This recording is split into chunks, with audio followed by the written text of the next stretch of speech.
So our poetry session now is a very special one. It is titled Load Poems with Guns, Afghan Women's Poetry Against Bullets, Bayonets, and Bombs. Our speaker for this session is Professor Azfar Hussain of the Grand Valley State University in the United States. The session will be moderated by poet, essayist, and translator Razu Alauddin. May I please request our respected moderator, Mr. Alauddin, to take the stage and introduce our speaker. I think everybody knows, the title of this program, the Afghan Women Poetry Against Bullet, Bayonet, and Bomb. We know Afghanistan has a long history, and this country has been assaulted by his own people as well as by Western people, Western demons.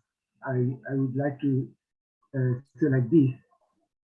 And it is very interesting to see that Afghanistan women how responded to this kind of assault, because they were the main victim of their own people and as well as by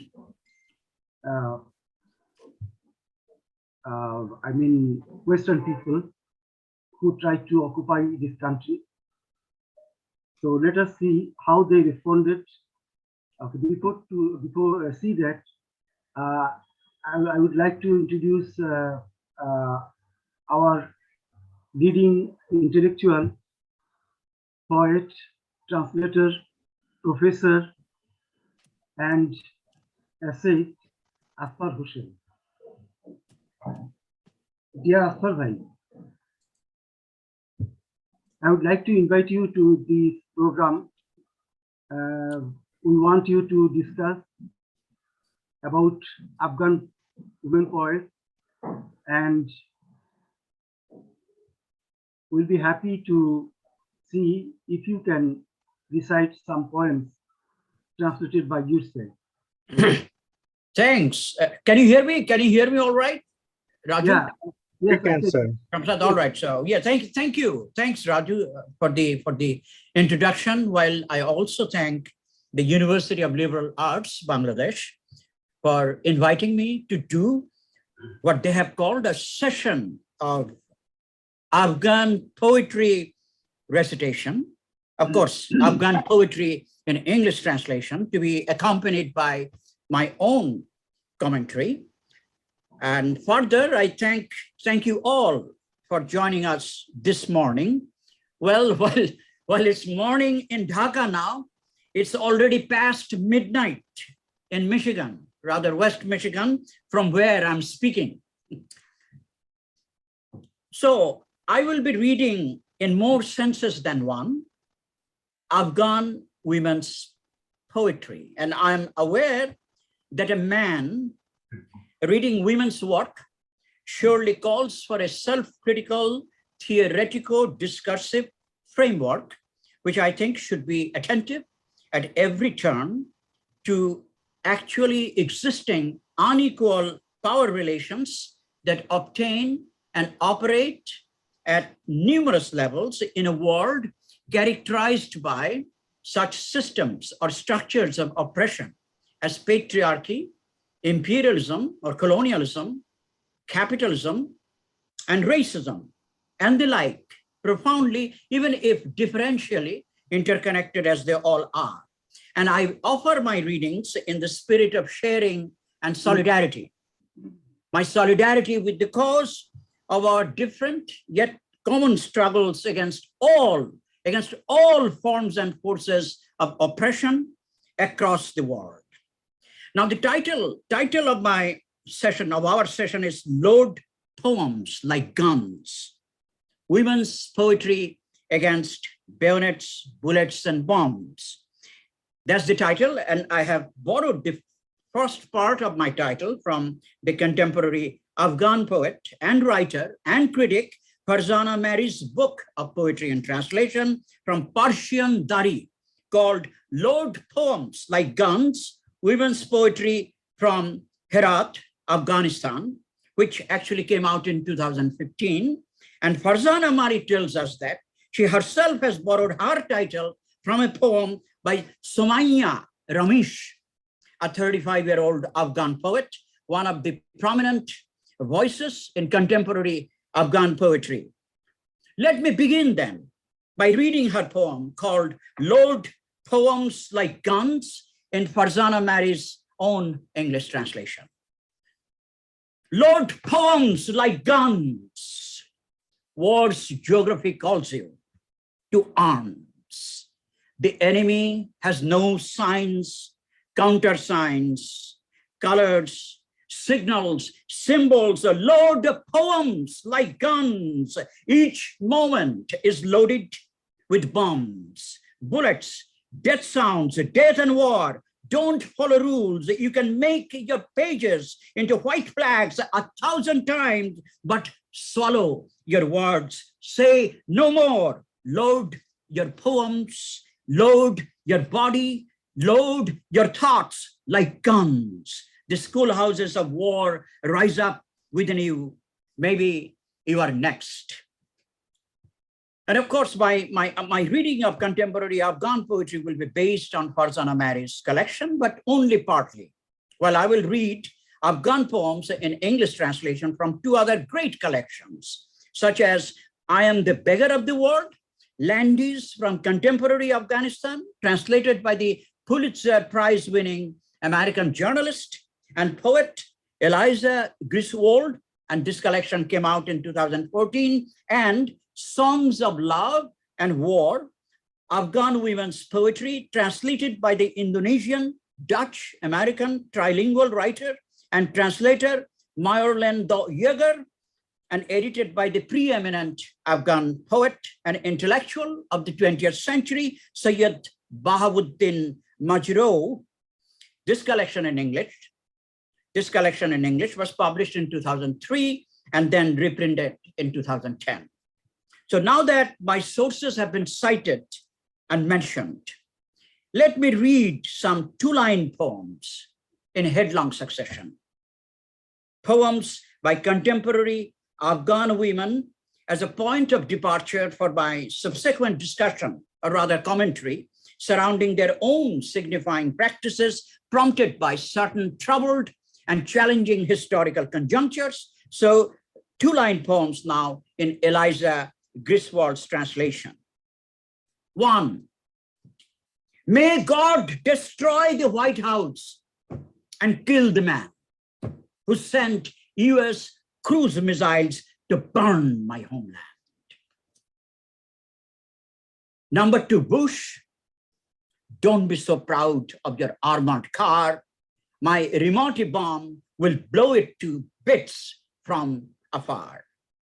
3, leave your bomb and fetch your gun. Away to the mountains, Americans have come. 4, Hamid Karzai came to Kabul to teach our girls to dress in dollars.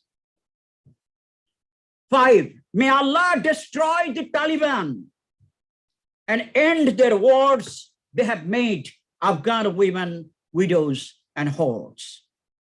6, when sisters sit together, they always praise their brothers. When brothers sit together, they sell their sisters to others. 7, bright moon, for the love of God tonight, don't blind two lovers with such naked light. 8, you will understand why I wear bangles when I choose the wrong bed in the dark and mine jangled. 9, my body belongs to me. To others, it's mastery. And yes, the body itself, along with land, labor, and language, I argue, constitute the most recurrent material discursive sites of struggles for women in Afghanistan who continue to confront, challenge, and combat, even in all kinds of creative and guerrilla ways, against both the both the Taliban's violent patriarchy and the violence of US imperialism. Patriarchy here being a historically produced, over-determined and over-determining system of male domination, and imperialism being similarly a historically produced system of global domination, also involving territorial, economic, political, and cultural domination at more levels than one, while remaining even organically linked to the macrologics and micrologics of capitalism. That being said, let me quickly take up the questions of the poetics and politics of form, even the question of form as a mode of praxis. In other words, let me return to the two-line poem itself, born as it is in the thick of Afghan women's struggles. Now, speaking of these two lines, rather two poetic lines, or two lines constituting a poem, one can have a transgeographical and even a translinguistic map of sorts. One can, for example, think of what is called dipodi in Bengali poetry, or of a rhymed couplet in ghazal poetry from, say, the 19th century Urdu and Persian poet Mirza Asadullah Khan Ghalib to our Qazi Nazrul Islam, one of the greatest revolutionary poets in the 20th century. Of course, a couplet is a short thing. We know this, short thing. A three-line poem like Japanese haiku is also short. Even a four-line poem like the Persian rubai is also relatively short. Think of the medieval Persian poet and mathematician Omar Khayyam's Rubaiyat. And one may further think of the short imagist poems once offered by some Anglo-American modernists like Ezra Pound, William Carlos Williams, Hilda Doolittle, Amy Lowell, and so on. But the differentia specifica of the two lines offered by Afghan women resides in their concrete, lived stories of struggles and in their own culture and history and in what might be called their homegrown or indigenous folk aesthetics. As Eliza Griswold rightly puts it, and I quote, in Afghan culture, poetry is revered, particularly the high literary form that derives from Persian or Arabic, but the poem of two lines is a folk couplet, a landy, L-A-N-D-A-Y, a landy. Now, a landy is a Pashto term, meaning a short poisonous snake, probably alluding to the brevity of the poem itself.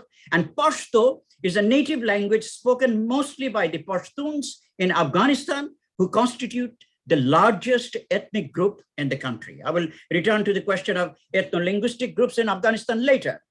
And Pashto is one of the two official languages of Afghanistan, the other one being Dari, the official name of the variety of the Persian language spoken in Afghanistan, which is also referred to as Afghan Persian. Now, according to one estimate, Dari or Dari Persian or Afghan Persian is spoken by 78% of the population, both as a first language and as a second language, and functions as the lingua franca.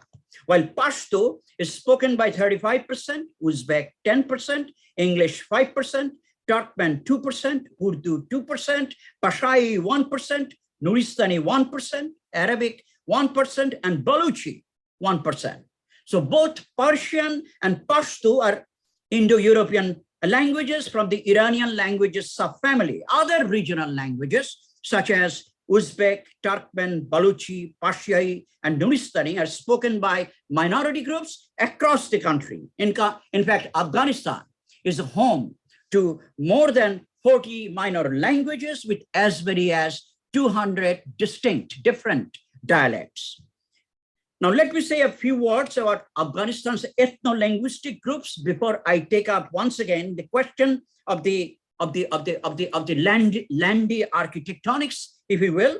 Indeed, Afghanistan is divided into several ethno-linguistic groups. To begin with, as I mentioned, the Pashtuns constitute the largest ethnic group, comprising about 40%, followed by Tajiks, comprising about 38% of Afghanistan's population. There are two other major groups, such as Hazaras and Uzbeks, and a further 10 ethnic groups are recognized and even were represented in one of the earlier national anthems of Afghanistan. So to put it simply and roughly, the Pashtun speaks Pashto, the Tajiks speak Afghan Persian, the Hajaras also speak Afghan Persian, and the Uzbeks speak the Turkic language Uzbek.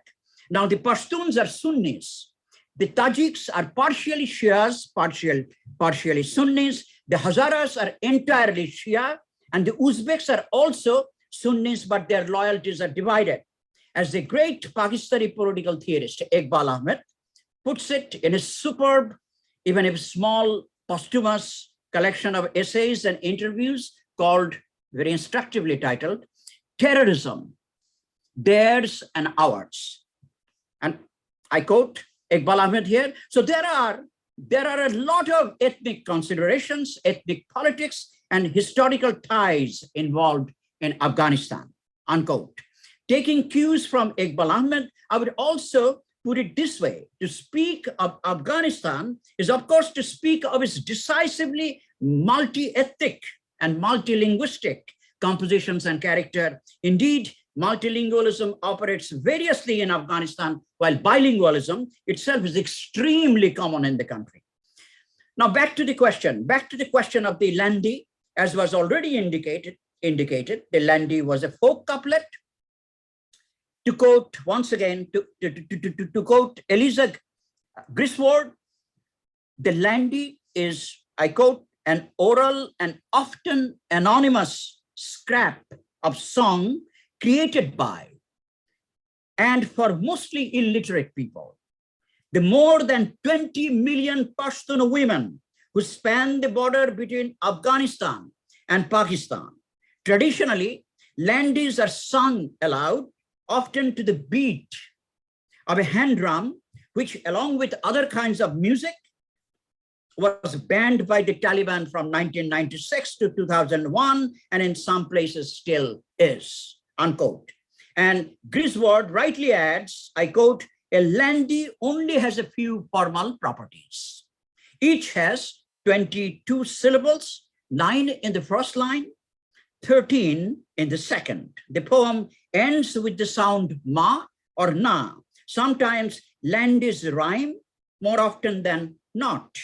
In Pashto, they lilt internally from word to word in a kind of two-line lullaby that belies the shortness of their content, which is distinctive not only for its beauty, bawdiness, and wit, but also for its piercing ability to articulate a common truth about love, grief, separation, homeland, and war.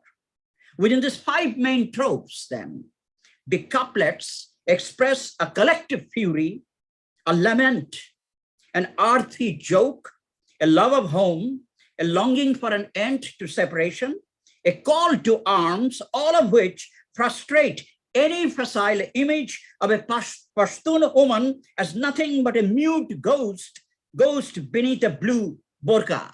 And of course, I would also say that their own anonymous songs, the question of anonymity here is also a political question for sure. Their earthy-rooted Landis resist the differently conceived or structured epistemologies of those liberal, so-called secular Western humanists and liberal white Western feminists who not only find the Taliban oppressive, but who also consider Afghan women merely voiceless victims of a characteristically violent Afghan patriarchy, ones only to be rescued by those secular humanists from the West. Ah, colonialist secularism and colonialist humanism. And of course, patriarchy, like anywhere else in the world, is extremely violent. Of course, violent in Afghanistan, realized as it is by Afghan women themselves, in their anonymous songs, in their own poetic productions, in their Landis. Now, let me read more Landis in Eliza Griswold's translations here. Number 1, you sold me to an old man, father. May God destroy your home. I was your daughter. 2, listen, friends. and share my despair. My cruel father is selling me to an old goat. 3, God, you gave me eyes to see, but this cruel white bearded goat is blinding me. 4, because you are a Talib, I will never kiss you. You will spread my secrets the village through. And 5, if you hide me from the Taliban, I will become a tassel on your drum. Landis. Anonymous folk couplets I just shared. Now, to put it mildly and even simply, these Afghan women's anti-Taliban stances and resistances do by no means make them side with US imperialism. It is fair to say that they even exemplarily range beyond the kind of binarism that many tend to fall into.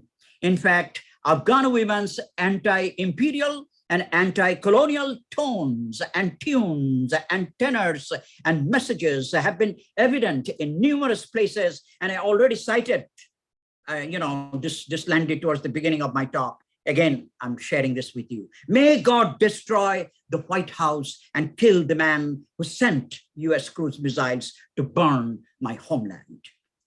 Now, the preeminent Afghan poet and intellectual Sayyid Bahauddin Majro, who collected the songs of anonymous Pushtun women from the time of the Soviet occupation of Afghanistan, puts it in his introduction to this collection called Songs of Love and War, Afghan Women's Poetry. And I quote Majro here: without any models to emulate, without any poetic authorities to respect, the authors of oral literature in the Pashtun language create their work at a far remove from any books, generally deprived of the support of school or university. They protect their compositions from outside influences and spontaneously give their work the power of characteristic echoes through which an entire people can be heard, unquote.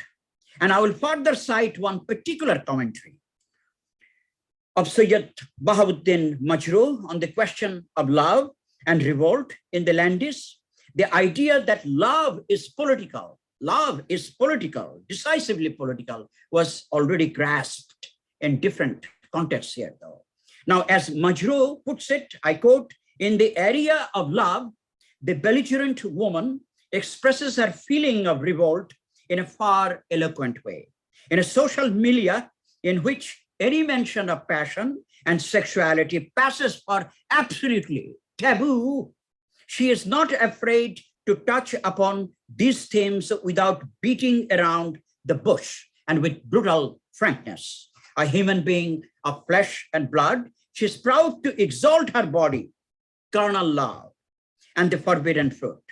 She behaves as if she would gladly shock and scandalize men while provoking them in their very virility. What confers a special power on this discourse is the fact that there is no feeling of affection or pity mixed in with this, that a woman should loudly proclaim her love compels social scandal, unquote. And let me now share with you some Landis in Maurland Yeager's English translation here. 1, I love, I shall not hide it. I will not deny it, even if that's why you with your knife will cut off all my beauty marks. 2, last night I was close to my lover, oh, evening of love, not to return again, like a bell with all my jewels, and deep into the night I was chiming in his arms. 3, put your mouth on mine, but leave my tongue free to speak to you of love. 4, my mouth is yours, devour it, and be not afraid, it is not made of sugar that might be dissolved. 5, tomorrow those who hunger for my love will be satisfied, for I want to cross the village with my face uncovered, my hair in the wind. 6, if you're looking for the warmth of my arms, you will have to risk your life. But if you prefer your celebration, then kiss the dust rather than love. And number 7, give me your hand, my love, and let's go into the fields so we can love each other or fall together beneath the blows of knives. So those were some landish. And now let me quickly turn to some non-Pashto poems now, women's poems from Herat, Afghanistan. And owing to time constraints, I will skip a number of poems here and commentaries, but I will at least mention some great politically engaged and even aesthetically experimental Afghan poets, contemporary poets, poets who are still very active, poets from Herat, the 3rd largest city in Afghanistan. Farzana Mari, whom I mentioned earlier, in her collection called Load Poems Like Guns, offers translations of works by 8 Afghan women poets, such as Nadia Anjuman, Musgan Faramanesh, Fariba Haidari, Nilufar Niksair, Ferishta Nilab Sahib Nurjai, Soaya Ramish, Elaha Sayal, Raya Sharifi. And I will read aloud a poem by Nadia Anjuman. And I should mention here that Nadia Anjuman was born on December 27th in 1980. You know, Nadia Anjuman, and she grew up in a home that encouraged her writing and a small literary community that nurtured her skills, even during Taliban times, earlier Taliban times. She was among the first women to take the entrance exam and enroll in Herat University after the fall of the Taliban. But her pursuit of a degree in literature was cut short when she was killed by her husband. She was killed by her husband on November 4th, 2005, just short of her 25th birthday. Her chosen pen name honors her beloved Herat Literary Society called Anjumane Adabiye Herat. So here is a poem by Nadia Anjuman in English translation. Makes no sense. The title of the poem is Makes No Sense. Music makes no sense anymore. Why should I compose? I am abandoned by time, whether I sing or I'm still. When words are poison to the tongue, why taste? Stifling songs is my abuser's strongest skill.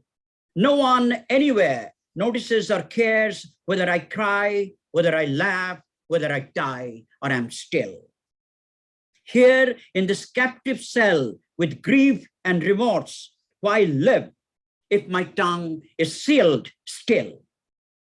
Slow down, heart that leaves to greet sweet spring. My broken wings will temper this temporary thrill. Though melodies drain from memory, stale with silence, songs waft up from soul whisper still, one thought of the day, I will break the cage, makes me croon like a carefree drunk until they can see I am no wind-trembled willow tree. An Afghan woman wails and sings, and wail and sing I will. So that was by Nadia Anjuman. And Raju, how much time am I left with now? I think I'm kind of towards the end, maybe. So. Sir, I think we have until 11:50 for this session. So in that case, I will read one short protest, and not very, one protest poem, you know, and then I'll move on to another thing after that. And this is by Elaha Sahil. Elaha Sahil was born in 1984, and again in Kabul, but then was based later in Meerut. She holds a bachelor's degree from Herat University in Persian literature, and her work has appeared in several anthologies. And she is an active member of Herat's Youth Literary Association and an outspoken advocate of organizer for human rights in Afghanistan, especially women's rights. Now, here is this poem called Protest, and my fingers tapped the table 7,777 times of my sign of protest. It's unjust. On Thursdays, black cloud weather rolls in without reason, and everyone shuts up. When my fingers dust my shoulders with 7,777 years of regret, we can say it's the rain's fault. It comes back to this. We did not choose this table's wood. My fingers did not arrange for the non-existence of the neighbor's wife. It's unjust. It's unjust. It's unjust. The night that turns to Friday finds all the rainy streets coming to dead ends, and I point 5 ways with 5 fingers, all of them wet and wait. Maybe the non-existence of the neighbor's wife is made of the same stuff as my screams are making their way skyward. So anyways, now I will conclude. And my own commentary now will be in the form of prose poem. In fact, I wrote a prose poem called This Is Not a Poem back in 2001, after the US invasion of Afghanistan. It's a poem written in 2001. I thought I lost this copy, but I located it. And so I thought I would share this with you, and this is, my conclusion to the session, mine. So this is not a poem. And I have an epigraph to this poem, which is taken from Audre Lorde. And Audre Lorde puts it this way. So where is history written except in the poems? And this poem has 3 streams. It's a prose poem. It has 3 streams. So the first stream is titled Preface and Pretext. And this poem is about Afghanistan, Afghanistan's women, and also about making connections between Afghanistan and other sites of oppression, to put it bluntly. So I swear in the name of metals and minerals, in the name of coffee and cotton, in the name of land and labor, that an emergency poem like this one needs crude prose and even mathematical proofs. I can prove mathematically that there is a difference between $90 billion and 25 cents between one Bill Gates and 50 million Latin Americans. I can prove mathematically that X is not Y, and that the moon in the sky is precisely the moon in the sky. I can prove mathematically that the total sales of the top 5 corporations on this planet, General Motors, Walmart, ExxonMobil, Ford, Daimler, Chrysler, are bigger than the gross domestic products of 182 countries. I can prove mathematically that the 3 richest people in the world have assets exceeding the combined GDP of the 48 poorest countries. I can prove mathematically that 90,000 American workers lost their jobs in 1 month alone under the hostile sky of March 2001, and that 40,000 children die every day in the third world of starvation and hunger. I can prove mathematically that the president of the world and the world exists, that his foreign policy is fucking the universe 2 times over, that racism is eating multicultural food and getting fat, and that terrorism is a many-headed monster out again and again. I can prove mathematically that capitalism dissolves the boundaries between fiction and finance, between mythology and murder, and between bodies and commodities. I can prove mathematically that there is a difference between dancing and dying, between bullshit and cow dung, between eating and starving, and between killing and being killed. I can prove mathematically that bombs kill people, that Regina is not a bin Laden, and that innocent women and children were meanwhile killed in Afghanistan. I can prove mathematically that mathematics is more tenacious than myths and metaphors. Now, the second stream is called scenes, sights, sounds, silences, and stories pierced by bayonets, bullets, and bombs. Remember the scene. Guatemala's flaming May in 1978. Mama Maquin, an Archie Indian woman, chanted an entire stanza from the manuscripts of dreams and desires composed in the blazing beat of the Guatemalan sun. She held mythologies and metaphors and mathematics in her hands. And then she led hundreds of peasants to reclaim their land in Panzos. She was killed. Over 100 men and women were killed, and the flow of their blood wrote story after story in the dark alphabet of the earth. Remember the scene? Remember the scene? Remember 1927 to 1930 in China? Chiang Kai-shek curled his lips into shreds of smiles. Women were wrapped in cotton wadding, doused with oil and burned alive. Yang Kai-hu, Jiang Xingyu, and Zhang Jinzhen, China's women warriors, signed their pact with the cause of revolution and wrote their burning bodies into the ashes of deaths. Remember the sunlit eyes of Carmen Castro Porta, one who led the Jose Marti Civic Front of Women in 1958. Her Cuban eyes saw in the clarity of Caribbean conviction how sand and struggle meet and mingle and cut through the day's splendor to forge a texture of sounds and silences pointing to the complete other of terrorism, freedom.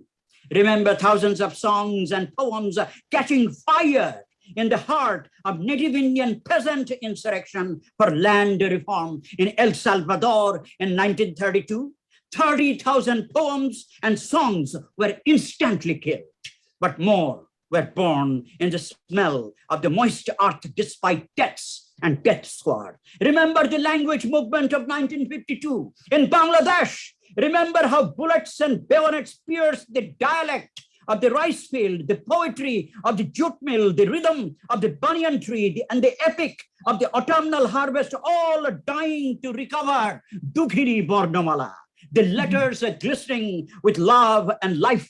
Remember the Palestinians. Midnights of burn in their eyes like coals or rubies, and their songs of freedom explode in the mouth of the hungry river of love and life. Their ancestral land bears the bloodstains of conquest by the Hebrew kingdom, the Assyrians, the Babylonians, the Persians, Alexander of Macedonia, the Romans, the Arab Caliphate, the Fatimid dynasty, the Crusades, and the Mamelukes.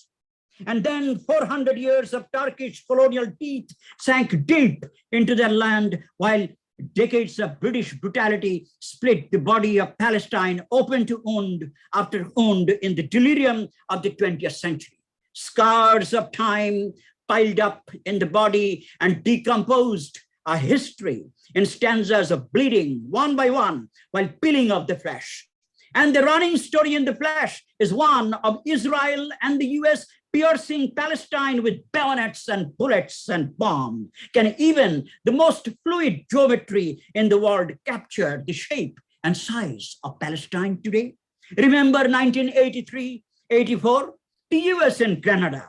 Remember 1982-84, the US in Lebanon. Remember 1986, the US in Libya. Remember the 1980s, the US in El Salvador and in Nicaragua. Remember 1987, the US in Iran. Remember 1989, the US in Panama. Remember 1993, the US in Somalia. Remember 1993, 1995, the US in Bosnia. Remember 1998, the US and Sudan, and 2001, fascism in the world. And this is the concluding stream, and it's called Facts Are Streaming. This then is not a poem. nor is it a poem about a poem, but a scream born again and again from the instant surface of the daily prose of living and dying, a cry of children and women from Puerto Rico to Palestine to the Philippines, from Brazil to the Bahamas to Bangladesh. Fatima, a 24-year-old Afghan woman, said prayers under the October sky, weaving the shadows of the twilight. Her 2-year-old child, Rosina, played in her lap, and then blood soaked every syllable of Fatima's prayers. Every metaphor in her poem fell apart. Death wrote its name in the fold of the cloud, in the skin of the tree, in the syntax of the sand, in the silence of the stone, in the hollow of the sky, and Afghanistan becomes a one cry. Don't kill us, we are not Bin Laden. Don't kill us, we are not Bin Laden. Don't kill us, we are not Bin Laden. 2-year-old Rosina is not a Bin Laden. Prayers and cries didn't reach the height of the asphalt night, but only arms and legs and eyes and noses and ears and lips yanked from the bodies of children and women and men, and only their split skulls and the dark blood kept roaring and soaring across an anonymous and urgent horizon. Can you see the color of the sky in Afghanistan? This then is not a poem, nor is it a poem about a poem. Let your magic poetry and comic fables go to hell now, and let facts stand on their legs and raise their arms, the facts of bleeding and screaming like children and women and men in Afghanistan's, oh, presidents of republics and regimes, oh, chairman of Exxon Oil, chairman of Mobil Oil, oh, presidents of the World Bank and the IMF, oh, congressmen, senators, government bureaucrats, Supreme Court justices, experts of various kinds. Facts are screaming, and history is more than a nightmare or a pancake. 1490s, 125,000 Indians screamed and died in the prison of darkness devouring the land of Haiti, United States of America. 1494 to 1508, over 3 million screamed and died in war and slavery in the iron-cold depths of mines and on infernal plantations, stretching and crying, he be die, he be die, he be die. The United States of America. In 1848, half of Mexico fell straight into the ravenous jaws of imperial power, the United States of America. 1898, Guam, Hawaii, Puerto Rico, Cuba, and the Philippines were dragged under the US sky, the United States of America. 1900 to 1933, who intervened in Cuba 4 times, in Nicaragua twice, in Panama 6 times, in Guatemala once, in Haiti twice, in the Dominican Republic 4 times, in Honduras 7 times. Tell us, who intervened thus between 1900 and 1933? The United States of America. By 1971, 800,000 tons of bombs yelled murder at Laos, Vietnam, and Cambodia. Oh, Vietnam, over 1 million killed, and the land in ruins. The United States of America. 2001, bombing in Afghanistan, a starving land already destroyed by 20 years of terror. The United States of America. Sorry, it was not a poem, nor was it a poem about a poem, but a crude cry. But a crude cry for liberation, emancipation. Thank you. Thank you much. I end here. Thank you all for listening. Thank you, Azfar Bhai. It was a really wonderful discussion and recitation. And we got a complete view of Afghan resistance, and as well, the imperialism, how covered the whole world through, their brutality. So thank you again for your wonderful participation. All right. Yeah. So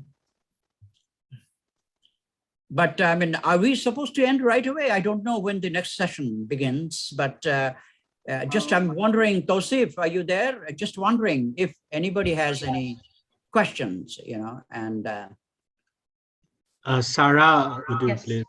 Thank you, sir, first of all, for such a riveting reading. If anyone from our audience members, I can see a lot of very enthusiastic comments and responses, but if anyone has any questions, please feel free to type them into the chat box. We do have 10 minutes now before the next session. Oh, so we have 10 minutes now. All right. So in 10 minutes, I mean, I can answer maybe a few questions. And but thank you. I've also read the comments that are there, and thank you so much for your generous, warm comments. Much appreciated. If our session chair, Mr. Razu Alauddin, if you want to share any response or any words, we have some time for that as well, or we can go for questions. Sarah, you can read if you want. Sarah can also do that. I mean, or whoever wants to. Sure, I'm just checking if we have any questions. It looks like we don't have questions, but a lot of. No, we don't have questions so far. A lot of enthusiastic response. If we don't, then in that case, I do think we can wrap up if we don't have any questions from the audience. Thank you once again to both of our respected speakers for this session. Thank you for being with us.